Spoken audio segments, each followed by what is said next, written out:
So I am actually on my way to Vashon Island, and I have some business out there, but I am going to visit some very, very dear friends of mine because I haven't seen them in many, many years, and they run an unbelievable place on Vashon, and it's pretty cool. In fact, I can see the ferry coming in now. The ferry is right there coming through the fog. So this is going to be kind of a cool trip. Really looking forward to it. Thanks for coming along. It's on the ferry now, and what's really kind of cool is that is roughly where we're heading, but we're getting into this fog, which is just kind of cool. And Washington State is one of the few states that has an active ferry system that is pretty robust, to be honest. All right, so we're getting closer to Vashon Island and getting closer to where my friends live. Trust me, you'll want to stay around for the rest of it. I am here at my destination, and I'm going to answer the age-old question: what does John Ratzenberger / Cliff Clavin / Pixar legend and the Russian Orthodox Church have in common? You're going to find out. So I have to go slow here, but this is a place that is very near and dear to me. I first met the gentleman you're going to see here in a little bit when I was still at university at Northwest University in Kirkland. He came and was a prominent speaker one day in our class, and I struck up a friendship with him and has since become friends with the other people who live here. I'm very vague about where I am on purpose, and it's due to the fact of I kind of want it to be a surprise.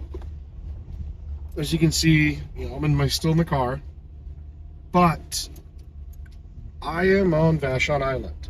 And on Vashon Island, there is a very, very special place here.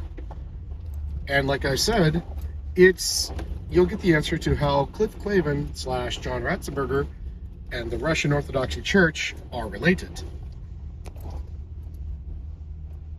little bit slick here. But as you can see as I pull up, I am now at the All-Merciful Savior Russian Orthodox Monastery. I'm very dear friends with several of the monks here, and come with me as we tour the facility and learn more about what they do here. So, as I said, I am at the All-Merciful Savior Russian Orthodox Monastery, which is kind of odd to see in Washington State, of all places. You would think it might be somewhere else. But there's actually a strong tie to this area and Russian immigration. Starting from Alaska, the Russian Empire actually coasted down the Pacific coast. I am particularly here with Abbot Trifon, who you see on the left, and Hermonk Father Paul. These two gentlemen are kind of the heart and soul of the organization. But before we get into the history, I promised you an answer to this question. What is the relationship between John Ratzenberger and Russian Orthodoxy? Well, John Ratzenberger gave us our first 5 acres here. And then we acquired the neighboring 11 acres. So we have 16 acres of property, and we're surrounded on 3 sides by a 40-acre watershed. So we are in the middle of a forest on an island surrounded by the Salish Sea. Now, how did this monastery come to be, and how did you gentlemen come to be at the monastery?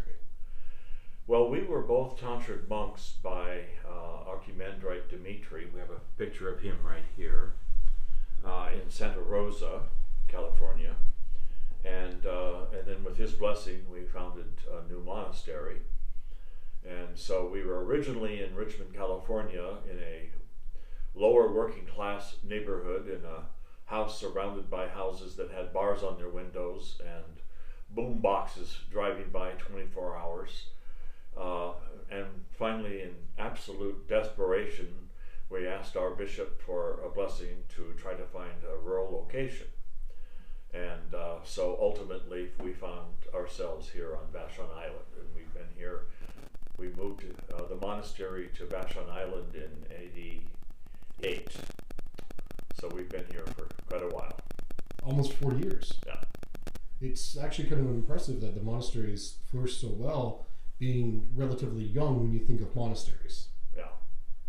So, now, were you both... We make up for it by being old. Now, were you both part of the original Fathers and Brothers that came? Yes. I should mention that we are part of the Russian Orthodox Church outside of Russia. And I would say that probably over 50% of the clergy in the Russian Orthodox Church outside of Russia are converts. We are both converts. We are not Russian. Neither of us speaks Russian. I am a Scotsman by blood, and he's sort of an Italian, Swiss Italian by blood. Is this true, Father Paul? I guess so. Now, I want to dispel one myth. Neither of these gentlemen are Gandalf. It's something that Father Trifon has said he gets confused for often. And despite his beard being white, Father Trifon is not St. Nicholas. Oh. You're not helping, sir. Oh. Now, I should know, I have actually known Abbot Trifon for, if you can believe this, sir, we are going on 20 years. Oh my gosh. Yeah, he first came to speak at Northwest, and I thank you for loaning him that day, Father Paul. And we have stayed in touch ever since, really. So, Father Paul, would you talk a little bit about how you were part of getting the monastery here?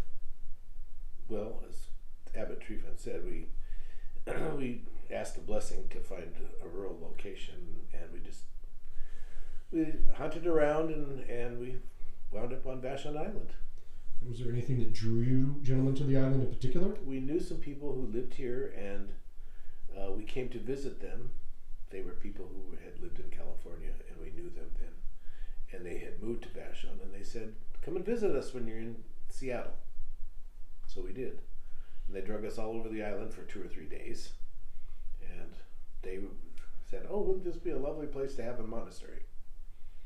And we thought, well, we'll try it and see what happens.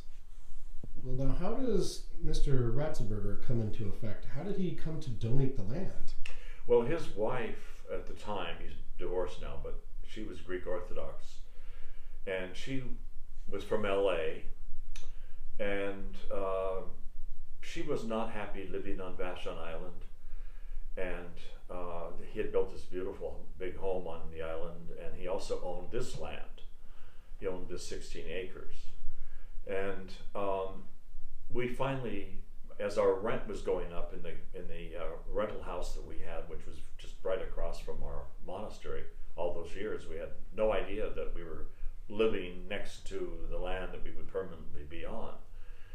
But we finally decided to leave the island, and we were going to go to the Holy Land and offer ourselves up to take over one of the abandoned monasteries in the area of Jerusalem. And while we were contemplating that, I talked to my spiritual father, and he said, "Well, you know, actually, Father Trifon, your salvation is on Vashon Island." And I remember at the time thinking, I can't believe that we have no source of income.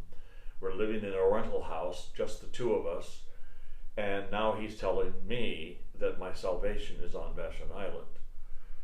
But I was obedient, and so we stayed here, and eventually, when John heard that we were planning on leaving, he offered us this 5 acres, this first 5 acres, because he thought that would make his wife happy to live on the island, since there would be an Orthodox presence here. So here we are. We've been here ever since. Now, does he still have a relationship with the monastery at all? No. He still lives on the island, though, correct? No. Oh, he doesn't? He and his wife divorced, but they both moved to the LA area. Ah. So. His Wikipedia page needs to be updated then. Oh, yeah? At least not that I'm aware of. I haven't seen him for years, so I have no idea. Now, what was the first building that you had built here? And for anybody watching this right now, we will go on a bit of a tour later to kind of show you the facilities. Well, the first building was the little St. John Chapel, which is back over there. And then we built another cabin that Father Martin lives in. And then some monks came from Northern California, some Greek monks, and they built our church. They camped out for a month and a half in tents on the property while they were building the church. And then the next thing we did is we built the library, the future library, and we built that as a place to store our woodworking equipment while we were going to continue building. And we hired a contractor, a carpenter, to help Father Paul and I build it. And then later, there was an islander who suggested that we hire a contractor that he had used to finish the interior of the library. And it ended up, it's a long story, but the guy stole about $55,000 from us. He was bogus, he didn't do anything. And he was eventually apprehended, and I went to court when he was going to be sentenced to 7 years in prison, and I asked the judge for permission to speak to him. So I told him I forgave him, and I asked the judge to be lenient. I said, you've got the skills, you could make something of yourself, and you could contribute in a good way. So he was, instead of 7.5, he got 3.5 years.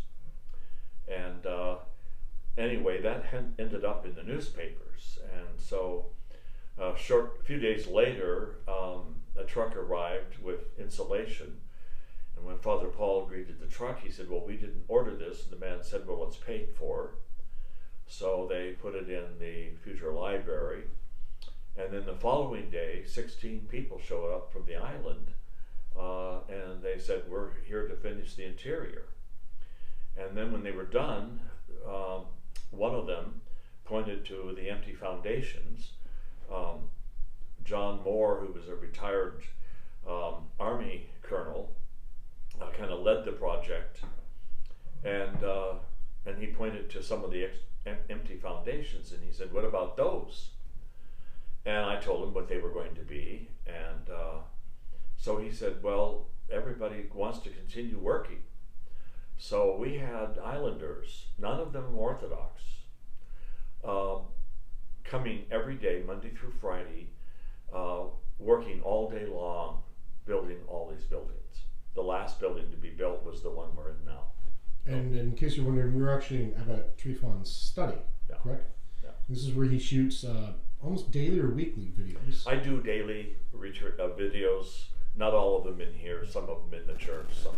And I will post links to all this stuff, because the next thing I want to talk about is, you talked about the incredible story of how the island kind of came together to basically build the monastery. But Father Paul, you might be able to answer this one a little bit better. What do you do to help keep the monastery going? Well, we have an online store, and we sell coffee. We started a coffee business, and that's kind of grown since then.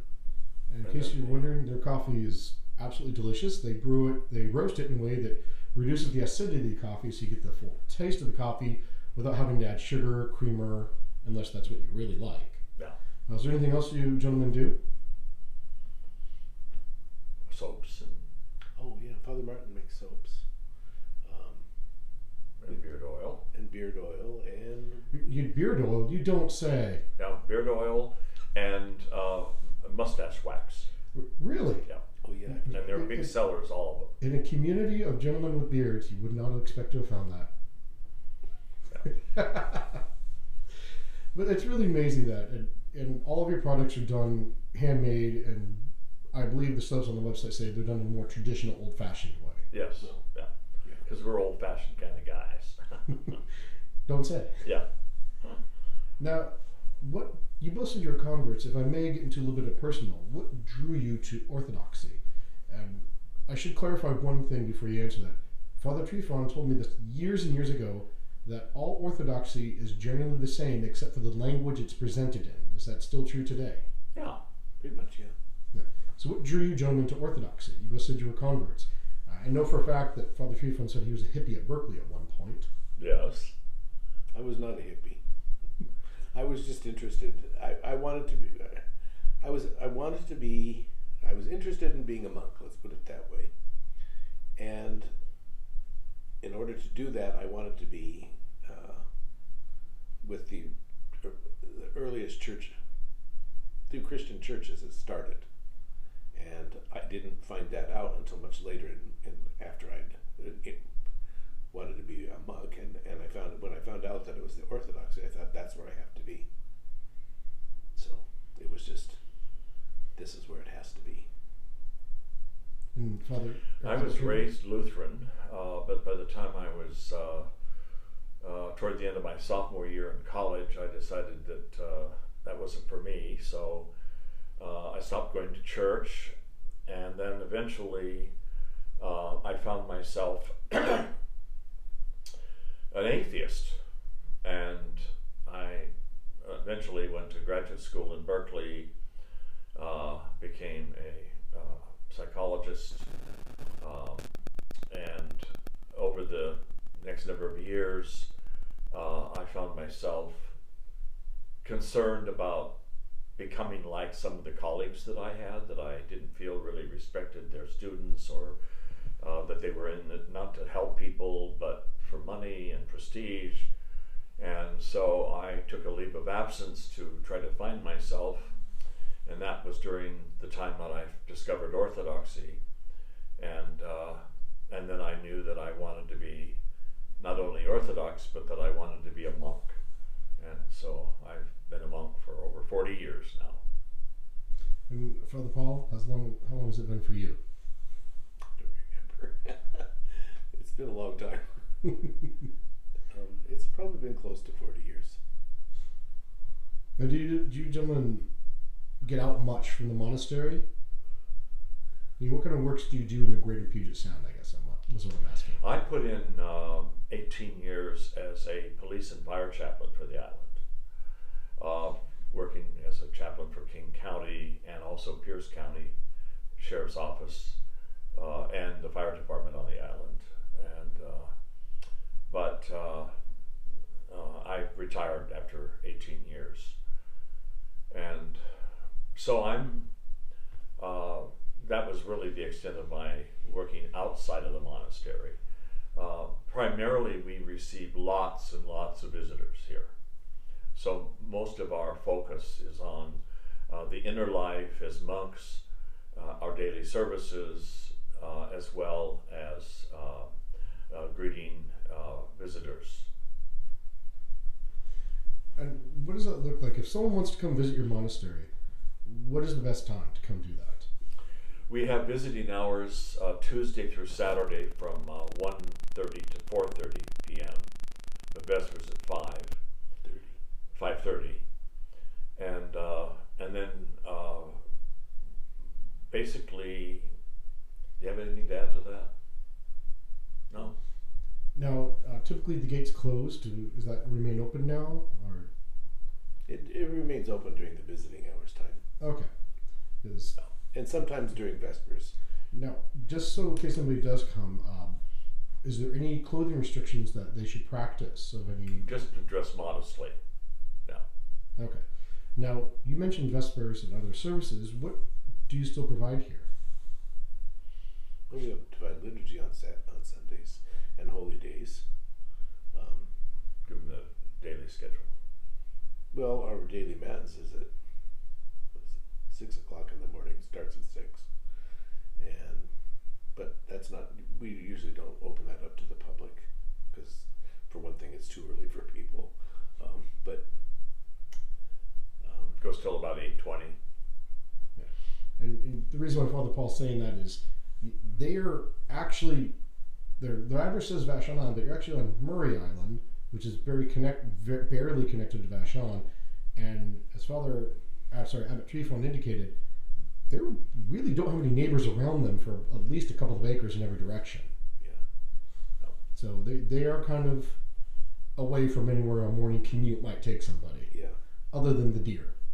Well, yeah, the deer.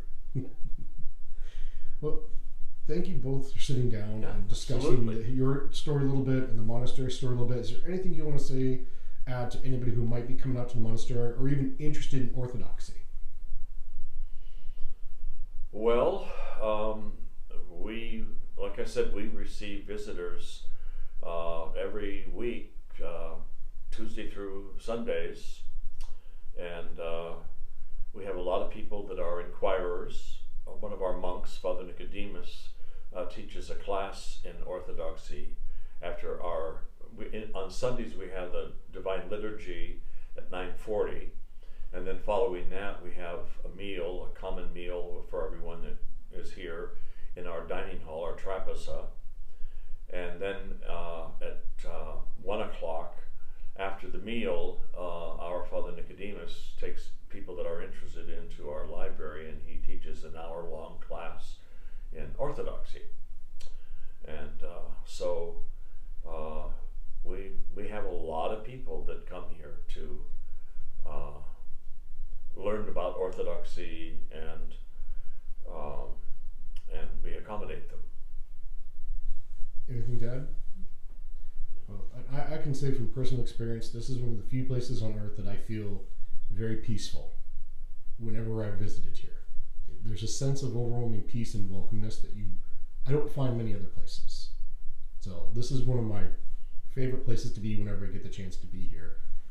The ferry system makes it a little hard to visit sometimes. Maybe just buy a boat, like a rowboat. Well, we used to in the old days. Yeah. The plus about the ferry system, which is not a very good ferry system anymore. COVID had a lot to do with that. Well, yeah, but I mean, it's the residue. I mean, we have a very hit and miss ferry system sometimes. But the thing about living on an island in a forest surrounded by the Salish Sea gives us a lot of solitude, and we love it. We just totally love it. Yeah. Well, like I said, I will post links to everything in the description, so if anybody's interested, they can contact you, reach out to you, gentlemen. I would say if you're going to call, please remember, we are in Pacific time zone. Washington Yes. State, Pacific time. Please don't call when you wake up on the eastern seaboard. Well, thank you, gentlemen, for sitting down with me. Hopefully somebody can show us around the monastery, if that's okay with you. Yep. All right, let's go do that now. So I'm now out here with Father Nicodemus, who is one of the monks that live here, and he's going to help show us around. And where we are now is their church, where you guys still hold liturgy and other services still, correct? Correct. All right, please, up to you. Shoes off? Only if you want to. I think it'd be better. No, it's not better or worse. We have My a shoes lot of are folks that come here. My shoes are pretty old. Well, it's not a question of old. It's a lot of folks that come here who come from cultures where it's natural for them to take their shoes off, like Middle East and Egypt and Ethiopia and So you don't such. have to be Orthodox to come here. You can be anything. Sure. Yeah. So can you tell us a little bit about the architecture of the church?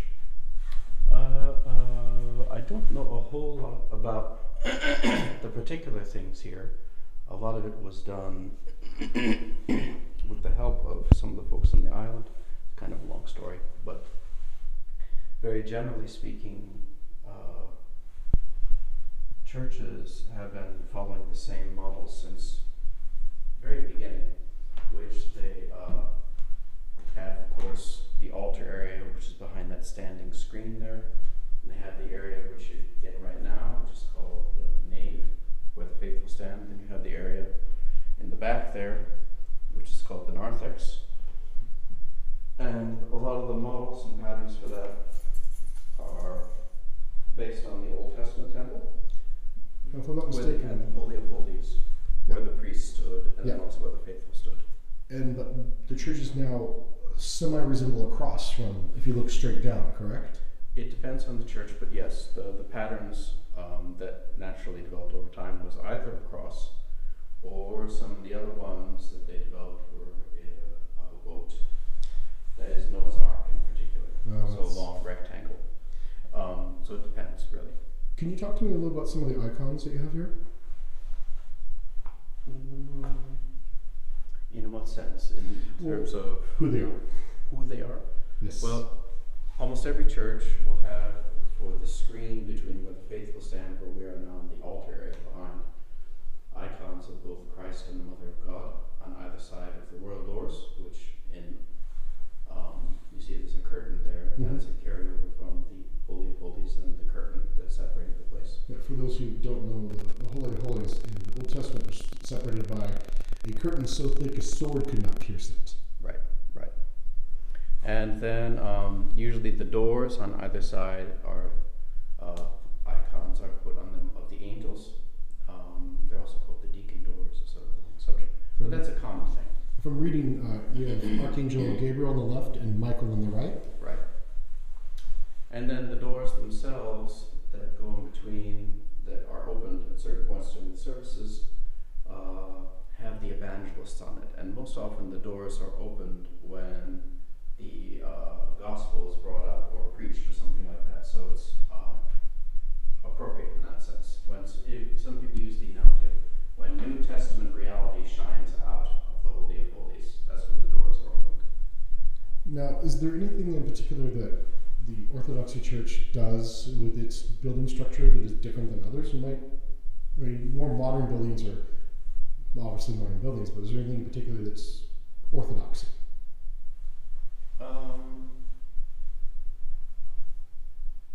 That's kind of a hard question because Orthodoxy is not really top-centric in the sense of military, organized from the top down. Mm-hmm. Whatever is done at the top, everybody else mirrors or imitates, kind of what one might so associate with the Roman Catholic Church. Okay. It's more so Orthodoxy, Christianity from the very beginning is something which is organic and which is brought to a local people or group and is translated into their language, and it's encouraged for them to express their faith and their worship in the language that is most natural to them. And side by side with that come some, not all carte blanche, but come a lot of natural cultural expressions as well, which includes architecture. Okay. So it's not really top-down sort of a thing. It's Okay. sort of like there's a general model and then there's room, just like human beings. General model of a human being, and there's room and variations for the human being's culture and speech and stuff. Now, who are some of the icons that we see on the walls here before we get to the main area that you would practice liturgy and stuff from? Like the gentleman here. Which gentleman? So we have... This one here? Yes. This is St. Herman of Alaska. He was a Russian missionary in the 18th century as Russia expanded eastward, going through over the Urals and over through Siberia and stuff like that. They kept going eastward more and more and more until they came across the Pacific Ocean, and also places like Korea and Japan. Yeah. China they stumbled across first because it's pretty large, but it's And they I got mentioned how the Russians actually came down on almost the entire Pacific coast. There's actually a Russian fort in California. It was Right. mostly for fur trading, but... right. And in connection with that movement, which of course went across east and then eventually went down to the south, the first places that they landed on were the Aleutian Island chains, the Aleutian Island chain, which sticks out further into the ocean. Mm-hmm. And when they came across indigenous peoples there, they saw that these peoples were pretty well disposed towards orthodoxy. So they eventually built up a mission that they sent there, and this mission took quite a bit of time to get there. But one of the members of this initial mission, the one who lived the longest, was this man right here, St. Herman of Alaska. He died in 1836. Now, if you've ever seen Deadliest Catch, you'll notice that Dutch Harbor, there are a lot of Orthodox churches and Orthodox graveyards. So that's kind of an example, more modern example of how the church is touched. Right. The Aleutian Islands. Okay. Now, the last one before we go into this are, who are these gentlemen? I see Saint... This is St. Innocent, Innocent, okay. Alaska. In Greek or Roman, Latin rather, the name is Innocentius, and it was that name, just like many other names. Januarius gets turned into like a name of a month, January. Innocentius gets turned into a name, Innocent. But in English, we associate innocent more so with a descriptive word as opposed to a name. Anyway, his name was Innocent. He was also a missionary to Alaska, and he was a very energetic, intellectually talented, mechanically inclined individual who was also linguistically talented, who translated a lot of the scriptures and service books into the languages of the native peoples up there. He even helped develop written languages for something that they only had oral languages before then. Let's see, he, after many years of laboring up there, he eventually went back to Moscow, and he was asked to head the entire church. Just below, that's St. John Maximovich of Shanghai and San Francisco. He was another Russian bishop who lived before the Bolshevik Revolution, and long story short, after many, many travels, which included him being appointed a bishop in both China and in Europe, France in particular, Belgium, and here in America. He spent his last, maybe 4, 5, 6 years here in America and was eventually buried in San Francisco. He's sort of a unofficial patron saint / protector of this place. They've prayed to him quite a bit as the years have gone by.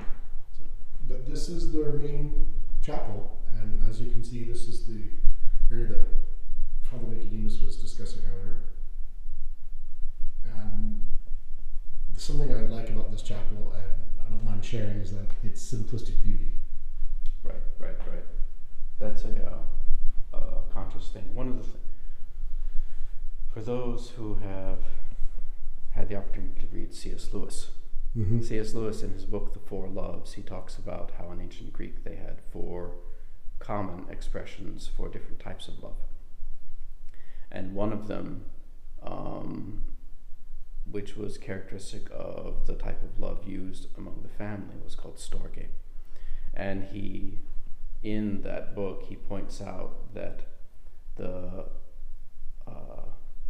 words that were chosen by Christ himself, reflecting, more often than not, reflecting the type of relationship that the Son and the Father had between themselves, and that adopted children, Christians, have with God, is storge. So one of the good characteristics in our human experience of storge is a sense of safe, close, warm-hearted familiarity in the best sense. And so very often this quality is reflected in the smaller of the churches. You feel very snug. You feel very sort of at home, very personable, very warm. Definitely the feeling here. Yeah. Definitely the feeling here. So it's a conscious thing. Well, let's see how much more. I know I don't want to take too terribly much of your time. There's a few other things I can show you.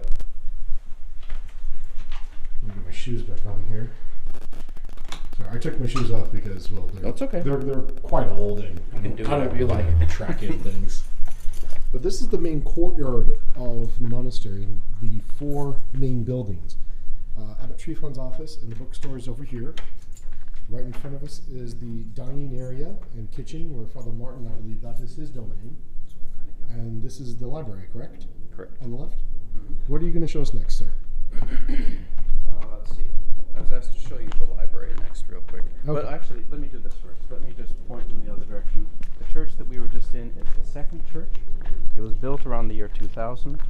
The first church is a much smaller building you can see in the distance that was finished built in maybe 1995, 96 or so. Right around that time, we started getting more and more pilgrims, and we quickly outgrew it. So we needed to build the larger one. It's also around that time we got a steady source of income in distributing coffee. So we were able to build something larger. Do you still use the church? Yes and no. We don't use it for the communal daily cycle of services. But this of the 2 churches, this one is the one that's open 24/7 for any pilgrims or any visitors or whatever like that to go in whenever they are so inclined, and the monks every once in a while go in there too. The main church we only open up either for visitors like yourself or for the set times when we have the daily prayer services or the sacraments like liturgy and stuff like that, which are served. Now, I should note they will open the main church for other visitors as well, not ones who have known the abbot for 20 years. Yes, that's true. Not just ones of those. But you can see here on the little marker right here. And this down over here is the garden where they grow a vast majority of the food they eat, correct? No, not a vast majority. Well, okay. But we, A fair amount. Some of it, yeah. We like it. We like to. Anybody knows that homegrown tastes way better than what you got in the stores. Very true. But here's the outside of the church we were just in. And I remember seeing the blessings of when the onion dome went on top. So, but here's the smaller of the two churches. Same rough idea. You can see where the screen between the altar area and where the faithful stand used to be. So yeah, You can also see it's very small. Yeah. So, I could see how the faithful would have quickly outgrown that. yes.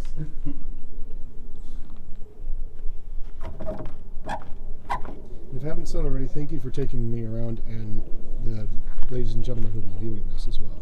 Oh, of course. So, the onion dome going on top of that church was a big deal. They had a big crane out here and everything. Yeah, onion domes are heavy. Well, what you can't see is on the other side of this church is actually the bells that you use to call to prayer, or... Oh, let me take you around Oh. that way. As you can see, there's a walkway that goes around the church. Various reasons for that, but part of it too is that it's actually used at certain times of the year when part of the church services involve a procession that goes around the church. For example, in the evening before Easter, Mhm. there's a procession that goes around church a couple times and stuff like that. And there's usually a specially delineated walkway for that. So these are the church bells. While they look old, that's more to do with Washington's weather than anything else.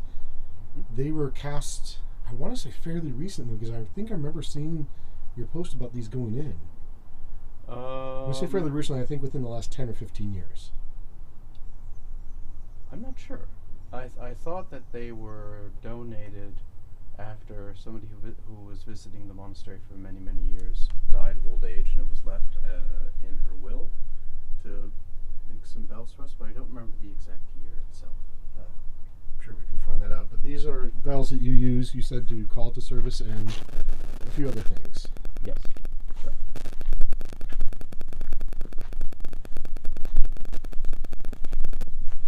So I would recommend if you come visit the monastery, wear a bit of a stout shoe. It's Washington, it's island, and it's wet constantly.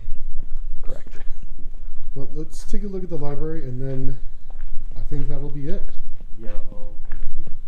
Now, what's really interesting is in the warmer months, when Washington has warmer months, this is flowing, and it's actually quite a nice little feature. And if you haven't noticed, there's little icons like this one right here that are kind of dotted throughout the monastery. Which, are you originally from Washington, if you don't mind me asking? I was born in Massachusetts and grew up in upstate New York. Oh, really? Where in upstate New York? I was stationed at Fort Drum. Oh, let's see. Originally, I grew up on a farm to the east of Skaneateles Lake. Mm-hmm. Then I was in Skaneateles for a couple of years, and then we moved to Syracuse. I know Syracuse. So this is a general area where the monks and brothers live. And these little cabins. They're very quaint, cozy cabins, correct? I think so, yeah. So we're in the library now, and is it you or Father Martin that holds a Sunday hour-long session for those who are interested in Orthodoxy? Oh, it's me. Yeah, I'm the one. So if anybody has any questions in particular, they can email them to attention Father Nicodemus. If they wanted to, yeah. So anyway, here's the library itself. The area you just passed before we came through the doors here was sort of a porch area, which we often have recourse to in the summer months when it's a bit warmer. Mm-hmm. It's a little cooler there because there's many more windows. This, as you can see, is usually in the colder months. It's better insulated, etc., etc., etc. That aspect of coziness that we were talking about with regards to the church is something which very naturally actually comes to the abbot of the monastery, and for him, the aspect of coziness expresses itself in clutter. But clutter in the sense of sort of tasteful clutter, I guess you could say. He likes sort of things like lovely small things, family mementos, sort of things you might associate with late 19th century, early 20th century British, parlors, homes, and stuff like that. Interestingly enough, the Hudson's Bay Company was here long enough. So anyway, it's sort of the same idea. And then again, it's a conscious thing to cultivate that aspect of feeling at home. Again, coziness and safety and storge. Well, thank you very much for showing me all these areas. I greatly appreciate it. Thank you.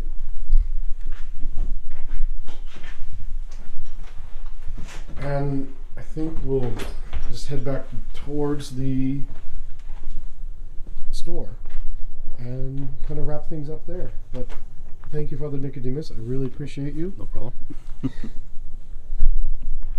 So this is the bookstore, Way of the Pilgrim Bookstore. It is online, correct? Yes and no. Well, okay. So what can they order online versus what they cannot? The main things that we offer to be ordered online are things that we have a lot of stock, a lot of things in stock, and especially things we make locally, like Coffee? soap. We don't make the coffee locally, but Oh, no, it's you roast it? roasted, not roasted locally here. It's roasted in Seattle, Mhm. and then it's bagged and then sent to us. We distribute it, but we have it in very large quantities. So the things that we have available online are more so the things that we have large quantities of, and that includes soap and beard oils and stuff like that. Again, a community full of men with beards, beard oils. Well, believe it or not, those are actually, the soaps were something that one of the monks had worked on in another monastery before he moved here several years back. And he recently started reviving it, and we had some pilgrims who came here. They came a couple times during the year. They're young men, mostly college students, who liked the soaps and made suggestions that we also use the same scents and stuff like that for beard oils as well. So we said, sure, Well, let's give it a try. And it took off. A lot of people are buying them, which we're surprised by. But I'm finding it humorous that gentlemen with beards have beard oil. yeah, well, That generally those are the people you would trust making your beard oil. So we're going to go in here, and I think that'll be it. I might try to see Father Martin before I have to depart. okay. And you can rest assured that I will be purchasing a few pounds of coffee before I go. Sure. I'm sorry, I don't think I've met this gentleman either. This is Father Pacius. Hello. What business? I'm Evan Luxon. How are Hi. you? Nice to meet you. This is going on recording. Is it okay if you're on film? Sure. I don't see why not. So this is Father Pesos. Hello. I haven't been here for a lot of years, so I'm meeting a lot of new faces. Oh, wonderful, wonderful. So, but this is their bookstore, and as Father Nicodemus indicated, there are several items online that are in bulk for them. In particular, if you're looking for a coffee, you really should try this coffee. I don't make a lot of plugs, but this is one I will definitely make. So with that, I hope you enjoyed a quick tour of the All-Merciful Savior Russian Orthodox Monastery in the middle of Washington, the Salish Sea of Vashon Island. Now, you saw this building from the outside earlier, and like much of the rest of the church and monastery, is surrounded by icons and other things that help express the Orthodoxy faith. However, the true master of this domain, if you will, is the diligent Father Martin. Father Martin, who actually happened to also live in Japan, so it was kind of nice to use Nihongo for a change, is the head chef here, correct? That's correct. And so far there's no complaints. Father Paul, is there any complaints? No, that's why we're so fat. But they're getting ready for the midday meal here, and that actually will conclude my time here. But I wanted to I would be remiss if I didn't say hello to Father Martin. And all the other brothers have been here. Father Paisius. Yes, we met Father Paisius in the bookstore. Oh, you did. But I wanted to sincerely thank you all again for allowing me to come out here in your off visiting hours to see you all. As I indicated, I've known Father Trifon for almost 20 years now. Wow. And it's been a pleasure knowing him every single year.